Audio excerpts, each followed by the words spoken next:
이 정신병동에 있는 환자가 하루는 열심히 책을 읽고 있는 거예요. 그래서 지나가다가 의사 선생님이 이 환자를 보았어요. 또 너무 열심히 이 책을 읽고 있는 거예요. 그래서 의사 선생님 너무 기특해가지고 환자분 무슨 책을 그렇게 열심히 읽으십니까? 라고 이렇게 물어봤습니다. 그랬더니 환자가 대답하기를 이 책을 읽어보니까 이 너무 나열식으로 돼 있고 또 너무 지루하고 구성도 너무 엉망이고 등장인물이 너무 많아가지고 재미가 없습니다. 그래서 이 의사 선생님이 그럼 도대체 그 책이 무슨 책입니까? 라고 이렇게 물었어요. 뭐였을까요?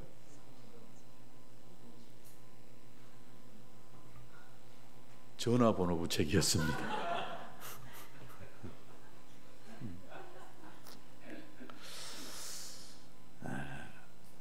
성경을 읽어보신 분들은 우리 모두가 다 경험했을 걸로 생각이 되어집니다. 처음에 예수님 믿고 나서 성경을 읽어보려고 구약 성경을 펴옵니다. 뭔 내용인지 잘 모릅니다.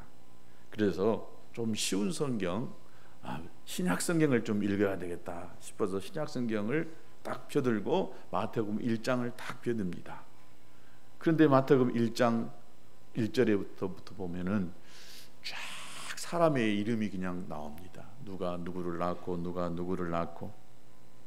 그래서 이 새신자가 이 성경책은 산부인과 책이구나 이렇게 생각해가지고 더 이상 읽지 않았다라고 하는 이런 말이 있습니다.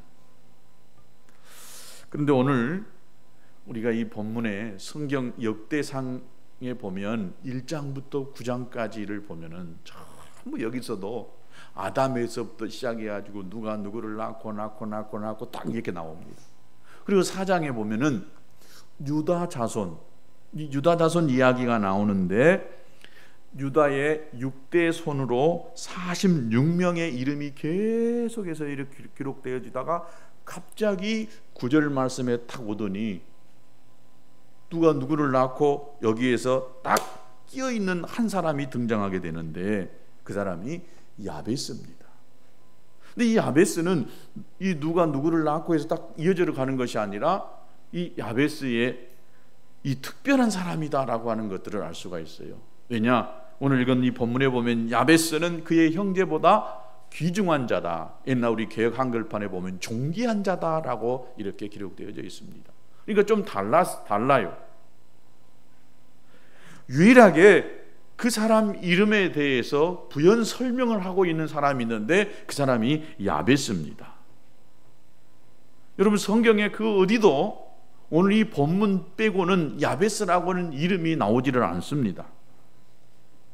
그런데 이 야베스라고 하는 이름이 이 세상 속에 딱 드러나져서 유명한 사람이 된 이유가 이 계기가 있었습니다. 본격적으로 이 야베스라고 하는 이름이 이렇게 세상 속에 주목될 수 있었던 것이 미국의 브루스 윌킨스라고 하는 목사님이 쓴 야베스의 기도라고 하는 책이 있었어요.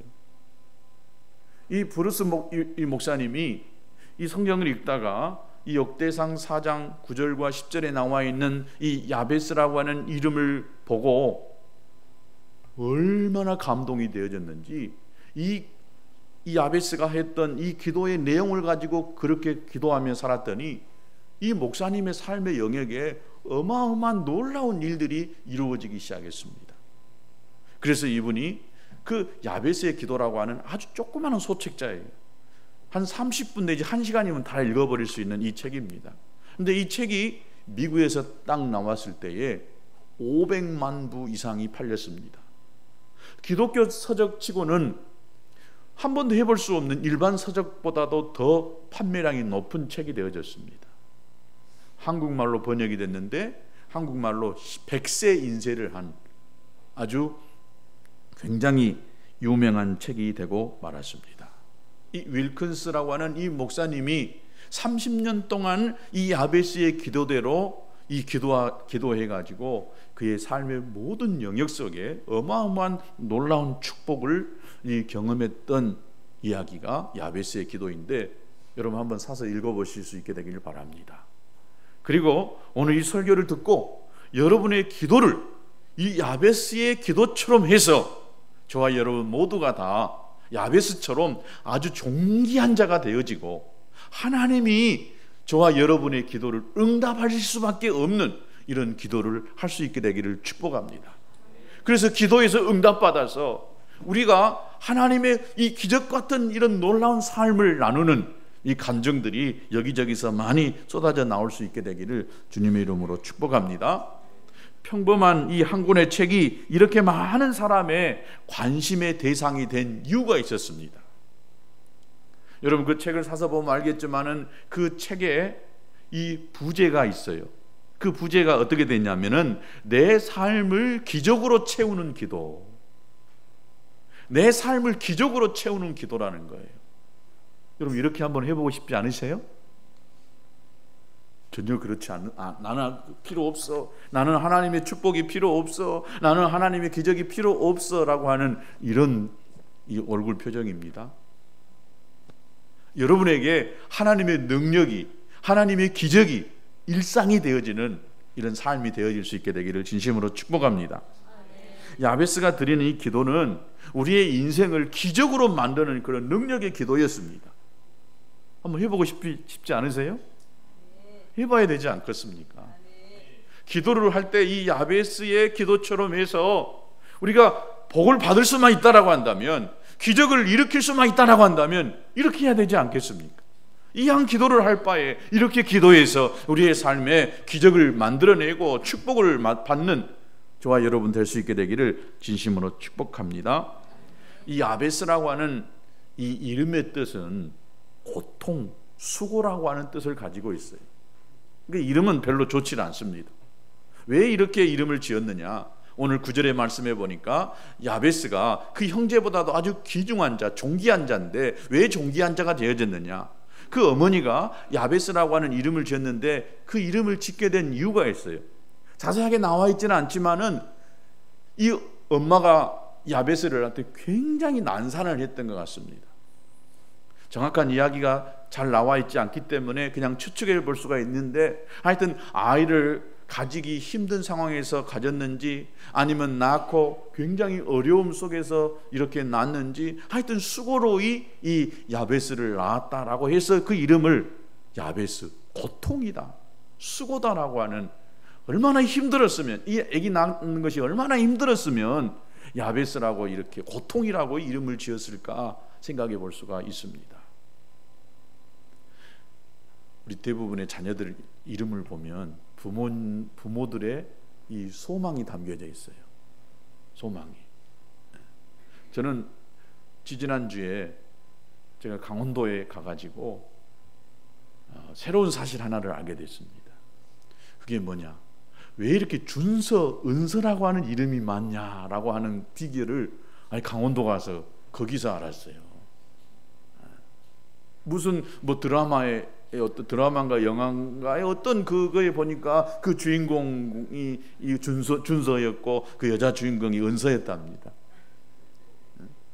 그래서 우리나라에 그 시대에 낳는 그 아이들의 이름들이 그렇게 준서가 많고 은서가 많아요.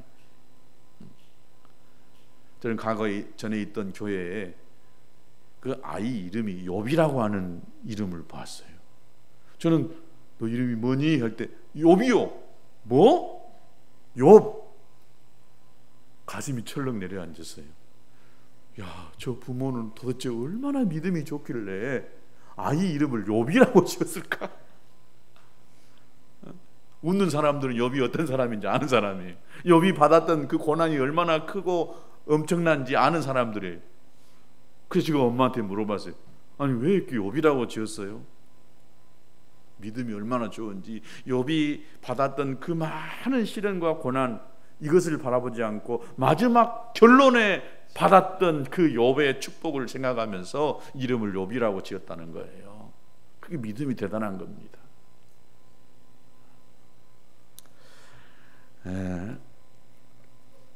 이 야베스라고 하는 이름이 오늘 여기에 딱 한 군데만 이렇게 나와 있는데, 이 야베스는 현실에 이 고통에 절망하지 않았다라고 하는 그런 사람이었다라고 볼 수가 있어요. 왜냐, 그는 어려운 환경을 가지고 태어난 사람이었어요. 요즘으로 말하면 흙수저를 물고 나온 사람이에요. 굉장히 힘든 어려운 상황이에요. 엄마가 그 아이를 낳을 때부터 시작해가지고 힘들었으니까 여기 기도의 내용을 보면 알아요. 여러분, 물질이 넘친 사람이 하나님 나에게 물질을 주옵소서라고 이렇게 구하지 않아요. 건강에 이상이 없는 사람은 하나님 나를 건강하게 해주세요라고 기도하지 않거든요. 하나님 내 자녀들이 좀 잘 되게 해주십시오라고 하는 이런 기도를요 아무나 하는 게 아니에요. 문제가 많고 어려움이 있으니까 이 자녀들이 정말 주님 안에서 잘 되기를 바라는 기도를 부모들이 하는 거예요. 그런데 이 야베스가 하는 이 기도의 내용을 보면 야베스의 인생이 얼마나 힘들고 어려운 삶을 살았는지 알 수가 있는 거예요. 여러분, 우리가 하는 기도의 내용만 봐도요 그 사람이 현재의 그 아픔과 문제가 무엇인지 알 수가 있고, 또 앞으로 무엇을 바라보고 꿈꾸고 살고 있는지를 알 수가 있는 거예요. 하여튼 이 짧은 한 문장의 기도를 통하여서 야베스의 인생의 역전을 이루었던 것입니다. 운명을 바꾸는 이 기도가 이 야베스의 기도였다라고 하는 것을 볼 수가 있습니다. 그래서 그는 비록 흙수저를 물고 난 정말 어렵게 태어난 이런 사람이었지만은 축복의 사람으로 수많은 사람들의 이름이 이렇게 기록되어져 있지만 유별나게 그의 이름을 들어서 야베스, 그렇지, 그는 존귀한 자야, 그는 이런 기도를 해가지고 이렇게 하나님이 축복해 주셨어 라고 할 정도로 그의 인생이 완전히 바뀐, 운명이 바뀐 이런 사람이 되어졌다는 것입니다. 그렇다고 한다면 여러분, 이 야베스만 그런 사람이 되어야 되겠습니까? 여러분 모두가 다 이 야베스의 축복이 있게 되기를 바랍니다. 야베스의 기도가 나의 기도가 되어지고, 야베스의 기도가 여러분의 기도가 되어져서 여러분의 인생도 야베스처럼 기적이 만들어지고 복이 임하는 그런 역사가 있게 되기를 축복합니다. 그래서 오늘 제가 이 축복 시리즈를 하면서 첫 번째, 이 기도가 달라져야 된다. 그래야 우리가 복을 받을 수 있다. 그렇다면 그 기도의 내용이 어떤 것이었느냐? 4가지였습니다. 이 4가지 기도 제목을 가지고 오늘부터 계속 그렇게 하실 수 있게 되기를 바랍니다. 그 첫 번째는 어떻게 기도했느냐? 하나님, 내게 복의 복을 더하여 주시옵소서. 이것이 옛날 우리 개역 성경의 기록, 이 번역본인데 지금은 어떻게 됐느냐? 내게 복을 주시려거든. 좀 번역이 잘못되어지 않나 싶습니다. 복을 주시려거든, 주려면 주고 말라면 마십시오, 이런 내용이 아니에요. 복의 복을 더하여 달라고 하는 이 간절함이 담겨져 있는 내용이 이 9절의 말씀입니다. 우리말에는 참 좋다라고 하는 말이 있습니다. 좋다라고 하는 말이, 거기다가 더 좋은 것 이렇게 이야기할 때, 근데 이거보다 더 좋은 것은 정말 좋은 것, 끝내준다라고 이야기하잖아요. 좋다, 요거보다도 끝내주게 좋다, 뭔가 다르잖아요. 영어에도 good이 있고 better이 있고 그 다음에 best가 있어요. 좋은 것이 있고 좀 더 좋은 것이 있고 아주 끝내주게 좋은 것이 있다는 거예요. 근데 이 복을 주시려거든 복에 복을 더하여 주시라고 하는 거예요. 그러니까 우리가 기도를 할 때 줄라면 주고 말라면 마시오, 이런 식으로 하는 것이 아니라, 하나님 복을 주실 때 이 복에다가 따따블로 좀 주십시오. 할렐루야. 이렇게 기도해야 됩니다. 하나님, 그냥 하나님 마음, 하나님 뜻대로 하세요, 이런 것이 아니라, 하나님 좀 내가 복에다가 복, 거기다 따따블로 좀 받고 싶습니다, 이렇게 기도하라고 하는 이야기인 것입니다. 하늘의 복을 여시고 최고의 복, 하나님이 내게 주실 수 있는 최고로 멋지고 최고로 많은 것을 내게 주십시오. 하나님, 우리가 구한다고요 나무라지 않아요. 너 너무 많이 구했구나, 이렇게 하지 않아요. 야, 저 믿음이 보통이 아니네. 응? 저 마음에 담고자 하는 것이 굉장히 크구나. 그래서 하나님의 마음이 흠이 돼가지고 하나를 주려다가요 4개를 주고 4개를 주려다가 10개, 20개를 더하여 주시는 줄로 믿습니다. 그래서 여러분 기도할 때 하나님 내게 복에다가 복 따따블로 주십시오, 이렇게 기도하시는 저와 여러분 될 수 있게 되기를 바랍니다. 여기서 이렇게 한 가지 우리가 생각해야 될 것이 있습니다. 야베스가 구하는 이 복이 정말 올바른 기도냐 하는 이런 이야기를 비판적인 시각으로 보는 분들이 많습니다. 왜냐? 이 한국 교회 안에 팽배해져 있는 이 기복신앙이 아주 깊이 뿌리 내리고 있기 때문에 이 야베스가 구하는 이 기도가 올바른 기도냐라고 하는 이런 시각을 가지고 있다는 것입니다. 한국 교회 안에 번영의 신학, 축복의 신학이 있었어요. 그래서 이 야베스의 기도가 오히려 기복적인 면을 너무 강조했다라고 이렇게 하시는 분들이 있더라고요. 그러나 오늘 이 내용을 잘 살펴보면 야베스의 기도는 우리 모든 그리스도인들이 본받고 따라해야 될 복이라고 믿습니다. 무조건 축복만 강조하는 것보다도 바른 것, 올바른 것, 이것이 참 중요한 것입니다. 즉 균형이 중요하다는 거예요. 복을 받되 이 복을 어떻게, 무엇 때문에 복을 받아야 되고 또 어떻게 사용하려고 복을 받느냐, 이게 중요하다는 것입니다. 그냥 하나님 내가 좋은 직장에 들어가고 내 연봉이 한 1억이나 2억 정도 된다면 내가 내 노후 생활을 편안하게 지낼 수 있고 안정되게 조그마한 빌딩이라도 하나 사가지고 세 받아 먹고 이렇게 살 수 있지 않습니까? 굉장히 소박한 기도인 것 같지만은요, 여러분 이 기도는 성경적 관점에서 보면 올바른 기도는 아닙니다. 올바른 기도는 어떤 것이냐? 복에 대한 개념을 바로 정리하신 것입니다. 성경이 말하는 이 복은 샤머니적인 이런 복이 아닙니다. 나만 먹고 나만 배부르고 나만 안정적으로 살려고 하는 그런 것이 복이 아닌 것입니다. 옛날에 우리 이 조상들도 보면은 새벽에 정한수 떠다 놓고 어머니들이 비나이다 비나이다 하면서 막 이렇게 빌었던 복이 있어요. 여러분 이것도 복입니다. 이 야베스가 기도하는 이 기도의 내용도 복입니다. 뭐가 다르냐? 구하는 이유가 달라요. 어머니가 정한수 떠다 놓고 기도하는 것은 우리 집 잘되게 해주시고 우리 자녀들 잘되게 해주십시오, 잘되게 하는 것은 똑같은 것이지만은 무엇 때문에 잘되게 하느냐 이 말이지요. 복의 주체가 나이냐 아니면 하나님이냐 이것입니다. 나를 위한 복이냐 하나님을 위한 복이냐, 이게 다르다고 말할 수가 있는 것입니다. 성경이 말하는 복은 하나님으로 만족한 상태, 더도 말고 덜도 말고 하나님이 주신 것에 대해서 만족하는 것, 이것이 축복인 줄로 믿습니다. 저는 참 감사가 오늘 아침에 돼요. 건강하게 이렇게 말씀을 전하고 예배할 수 있고 이렇게 할 수 있다는 것이 너무나 큰 은혜인 것 같아요. 지난주에 총회를 가서 우리 침례교 목사님들이 4,800 몇 명이더라고요. 그 중에 한 2,000명 가까이 되는 목사님들이 오셨어요. 하여튼 네노라고 하는 유명한 목사님들도 많이 다 오고 뭐 그래요. 부러운 사람도 있고 부럽지 않은 사람도 있고 그래요. 그러나 제 마음속에 많은 목사님들 또 목회하는 이야기를 들어보면서요, 얼마나 감사가 됐는지 몰랐어요.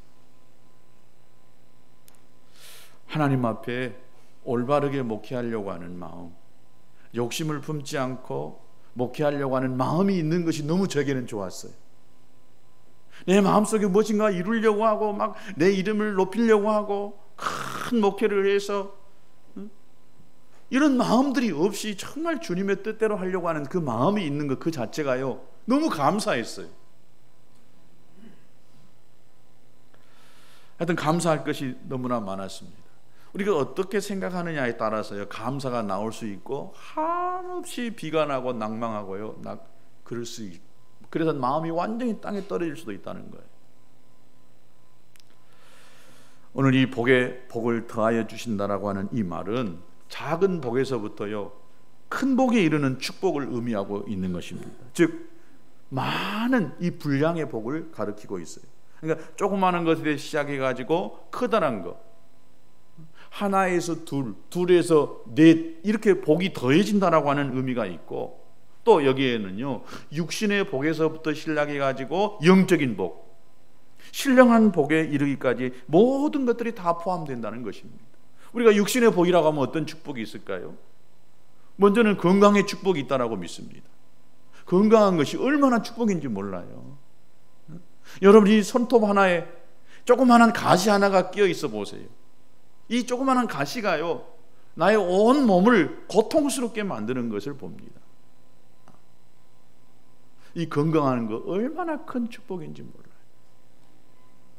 여러분에게 건강의 축복이 있기를 바랍니다. 건강하니까 오늘 이 자리에 나와서 예배드리잖아요. 예배하고 싶은 열망은 가득하지만은 올 수 없는, 몸이 아파서 병들어서 나올 수 없다고 생각해 보세요. 나오는 것 그 자체가 얼마나 감사합니까? 지난주 금요일에도 이야기했지만 제가 그분을, 목사님을 서울의 그 경기도 어디에서 목회하는 목사님들 너무 잘 알아요. 몇 년 전에 그분이 굉장히 이름이 막 알려지고 목회가 잘 되고 교회를 2개, 3개 막 개척해 내고 그랬어요. 부러운 사람이었어요.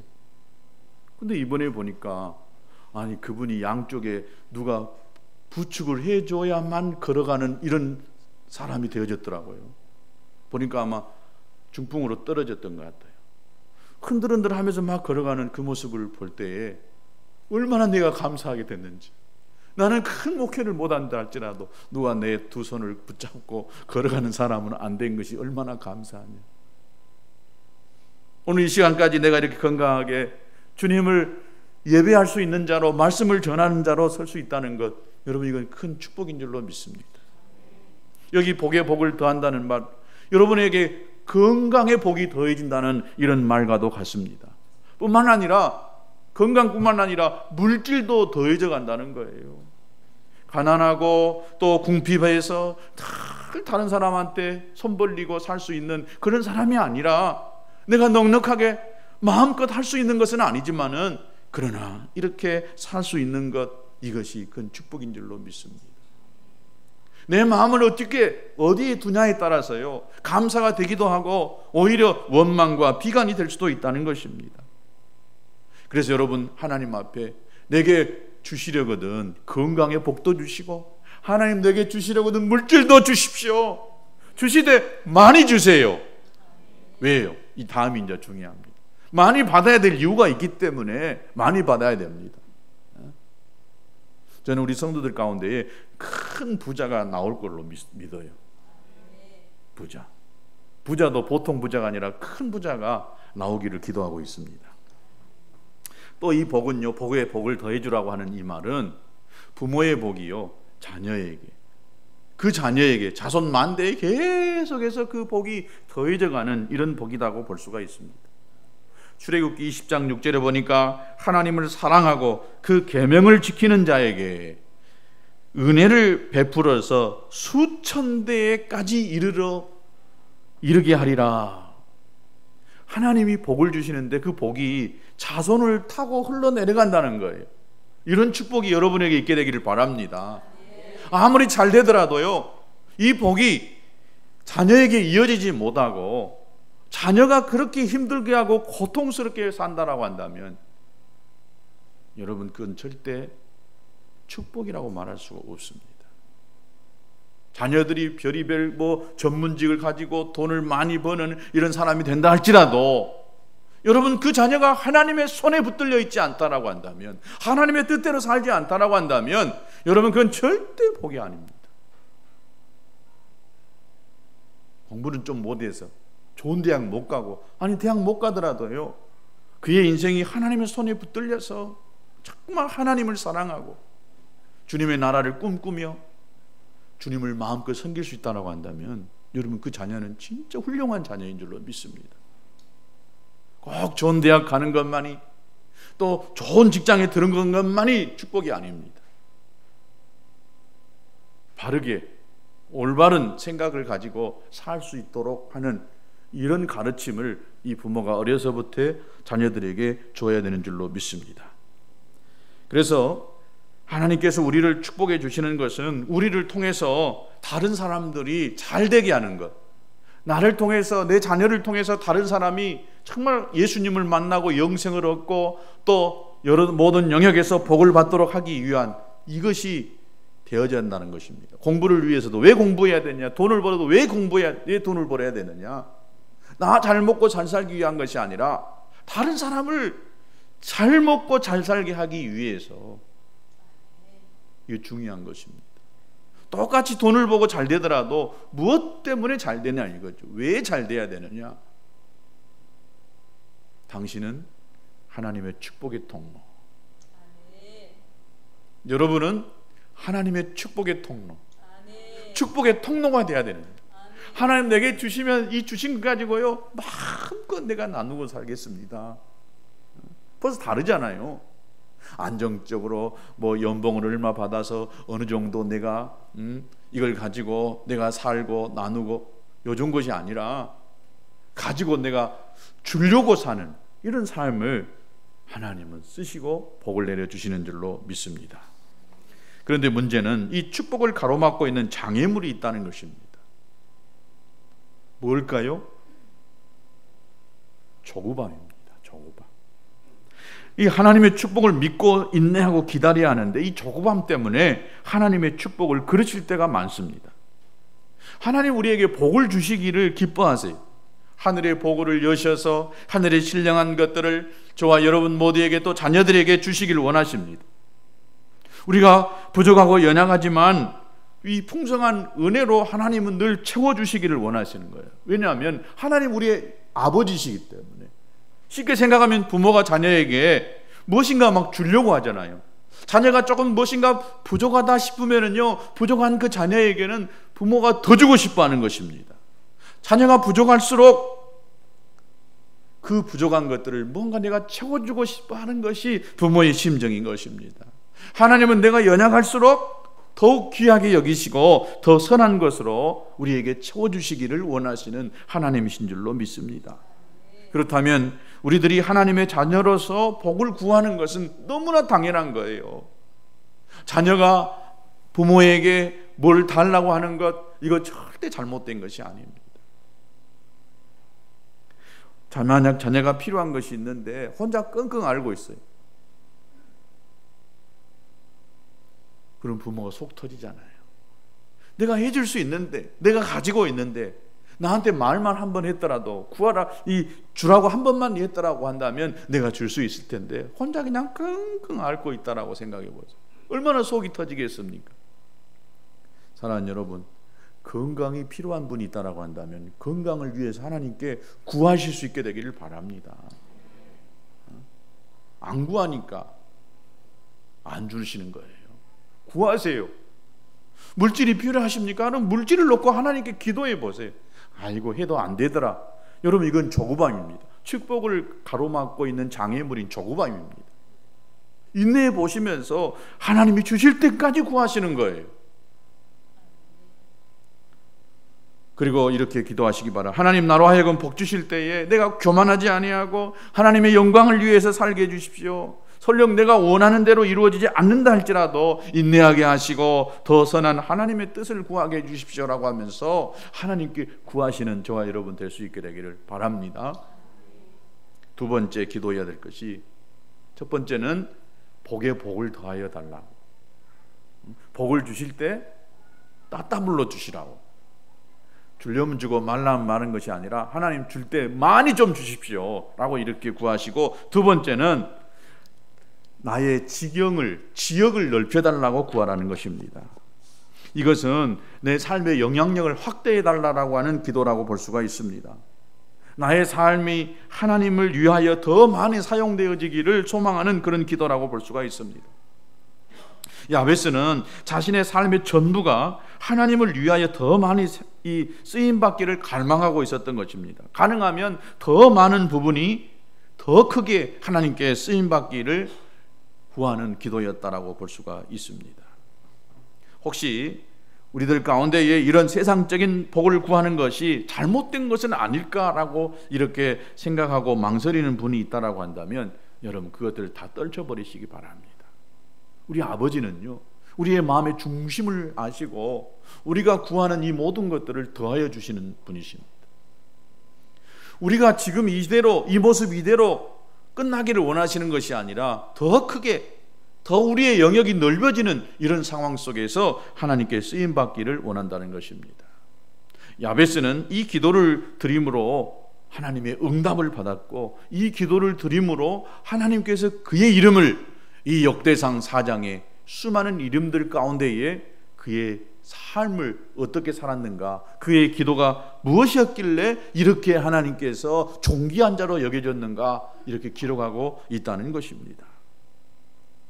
세 번째 기도해야 될 내용이 있다고 한다면 주의 손으로 나를 도와주십시오라고 하는 기도라고 하는 것입니다.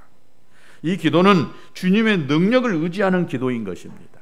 하나님이 주신 복과 지경을 내 힘으로 내 경험으로가 아니라 전능하신 하나님의 손으로 도와달라고 지켜달라고 구하는 기도인 것입니다. 왜 이 기도가 필요합니까? 기도에 대한 응답이 나에게서 나오는 것이 아니라 하나님의 은혜로 하나님의 능력으로 이것이 되어질 수 있기 때문에 하나님께 주님의 손으로 나를 좀 도와주십시오 라고 이렇게 기도하라고 이렇게 말했던 것입니다. 그러므로 우리가 항상 주의 손을 구해야 되는 줄로 믿습니다. 주의 손은 능력의 손입니다. 주의 손이 내게 얹어지고 주의 손이 나를 붙들어 이끌어 간다라고 한다면 나는 안전하게 성공한 삶을 살 수가 있는 것입니다.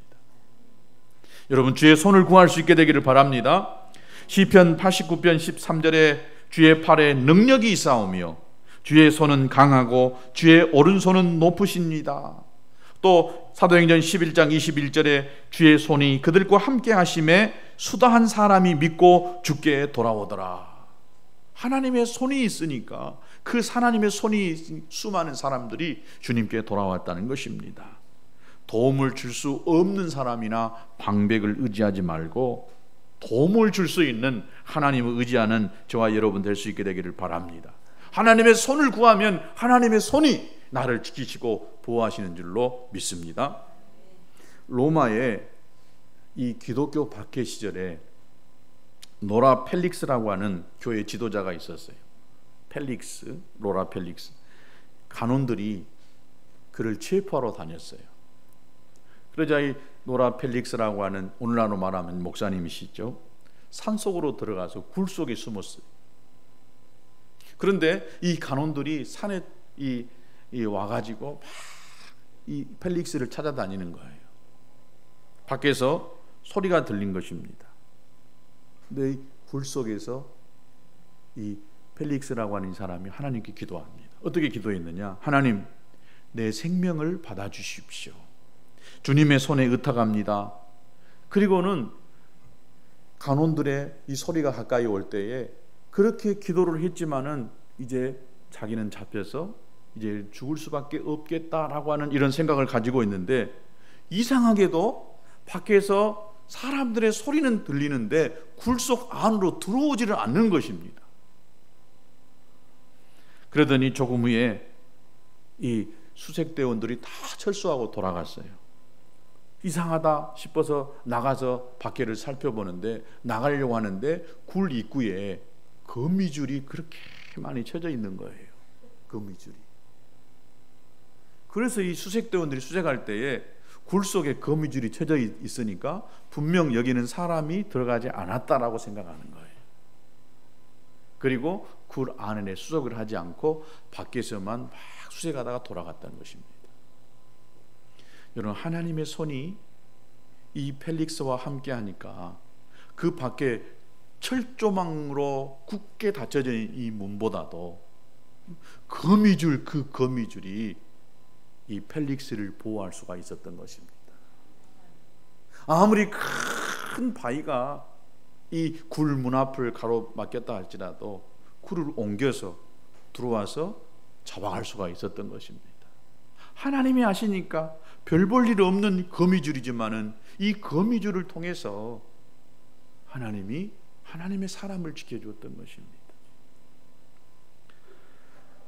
우리가 기도해야 될 기도의 제목이 하나님 주의 손이 나와 함께 주옵소서라고 기도해야 되고, 마지막 한 가지 어떻게 기도해야 되느냐, 나로 환난을 벗어나 근심이 없게 하옵소서, 이렇게 기도해야 된다는 것입니다.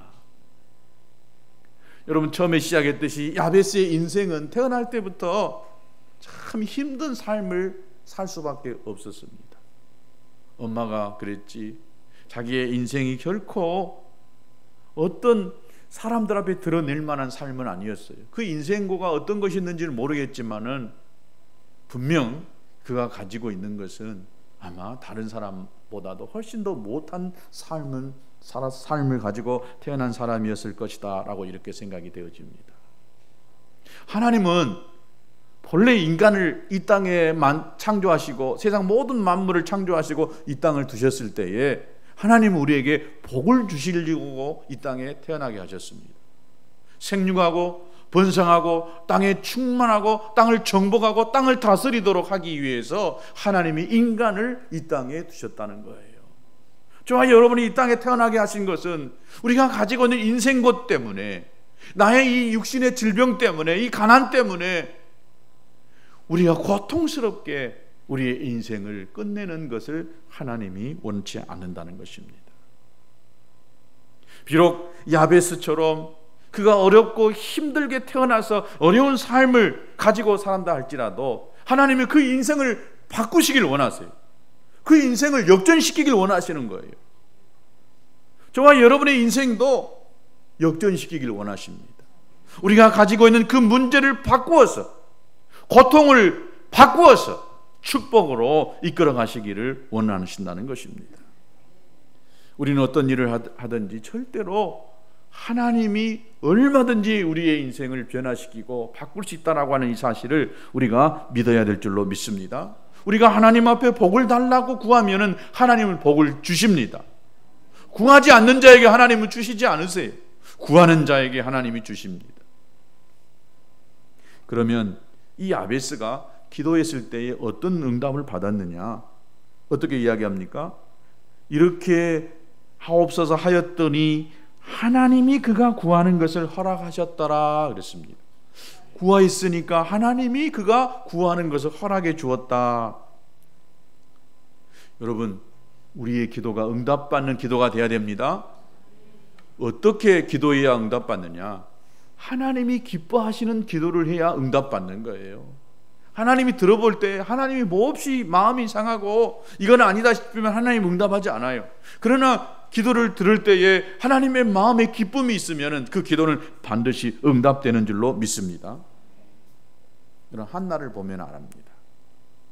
사무엘상 1장에 보면 한나에 대해서 나오는데, 이 한나라고 하는 여자는 엘가나라고 하는 남편과 결혼을 했어요. 그런데 아이를 못 낳았어요. 둘째 부인을 얻었어요. 이 엘가나가 둘째 부인을 얻었는데 분인나라고 하는 이 여인을 얻었는데, 이 분인나는 애도 잘 낳아요. 남편이 엘가나가 사랑을 하지만은 여자로서 아이를 못 낳으니까 그것이 그렇게 고통스러웠던 거예요. 그래서 한나는 성전에 가서 밤낮으로 기도하는 거예요. 하나님께 떼를 쓰는 거예요. 어떻게 떼를 썼느냐? 만군의 여호와여, 만일 주의 여종의 고통을 돌보아 주시고 나를 생각하시고 주의 여종을 잊지 아니하사 아들을 주시면, 너무 고통스럽다는 거예요. 남편이 아무리 별걸 다 해줘도 아이를 못 낳는 거 생각하니까 너무 고통스러워가지고, 하나님 좀 내 고통을 좀 들어주시고, 그리고 아들을 주시면 내가 그의 평생에 여호와께 드리고, 아들을 여호와께 드리겠다라는 거예요. 그리고 삭도를 그 머리에 대지 아니하겠나이다. 얼마나 이 기도가 하나님을 감동시켰는지. 또 이 한나는 성전에 기도할 때에 제사장이 볼 때 술에 취하여서 기도하는 것처럼, 오늘날로 말하면 방언 기도했던 것 같아요. 미친 여자같이 혼자 막 뭐라고 중얼중얼 막 해야 되는 거예요. 보니까 제사장이 저 여자 술 취했구나. 이렇게 하나님과 깊은 대화를 나눴어요. 이랬으면 그 기도가 응답돼야 되겠지요. 얼마나 기도하면 응답될 수 있을까요? 한 40일만 이렇게 기도해도 응답이 되지 않겠어요? 그런데 이 한나가 얼마만에 아이를 가졌는지 아세요? 우리는 기도해야죠. 40일 기도하고 100일 기도해가지고 아들을 낳은 줄 아시죠? 18년이라는 세월이 지났어요. 기도가 바로 응답되기도 하지만은 어떤 때는요, 우리의 인내를 요구하는 경우가 있어요. 이렇게 오랫동안 기도하면서도 낙심하지 아니하고 하나님께 매달려 기도하여서 낳은 아들, 그 아들이 누구예요? 사무엘입니다. 사무엘. 여러분, 인내를 하나님이 많이 하게 하셔서 응답하는 그 기도는요, 대단한 거예요. 우리가 당장 우리의 기도가 응답되지 아니한다 할지라도 우리가 하나님 앞에 참고 인내하면서 하나님의 약속을 붙들고 신실하신 하나님, 약속하셨다라고 한다면 그 약속을 반드시 이루신 하나님, 이 하나님을 믿고 있다라고 한다면은 언젠가는 우리의 기도가 응답되어지는 이런 역사가 있을 줄로 믿습니다. 여러분, 모두가 다 복을 받는 야베스처럼 한나처럼 기도의 응답을 받는 저와 여러분 될 수 있게 되기를 축복합니다. 그렇다고 한다면 우리가 해야 될 것은 바로 야베스처럼 기도하는 것입니다. 우리 모두가 축복의 사람이 될 수 있게 되기를 바랍니다. 오늘 이 찬송을 같이 하겠습니다.